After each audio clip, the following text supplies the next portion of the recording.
22 പട്ടാളക്കാർ ഈ കാർഗിൽ യുദ്ധത്തിൽ രാജ്യത്തിന് വേണ്ടി ജീവൻ കൊടുത്തു. മരണഭയമല്ല തോന്നുന്നു, തിരിച്ചടിക്കാനുള്ള ആത്മവീര്യവും ലക്ഷ്യം പിടിച്ചെടുക്കാനുള്ള ആവേശവുമാണ്.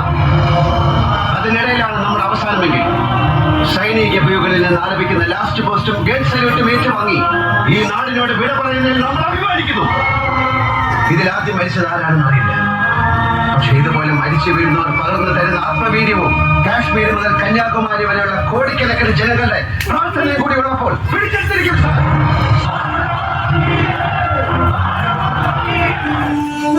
നമ്മുടെ സമാധാനത്തിന് വേണ്ടി ജീവൻ ബലിയർപ്പിച്ച ധീര യോദ്ധാക്കൾക്ക് വേണ്ടി ഒരു ഇന്ത്യൻ എന്ന നിലയിൽ ഒരിറ്റ് കണ്ണീർ ഒരു ആശ്വാസത്തിലെങ്കിലും let us shed one drop of tear for the soldiers who laid their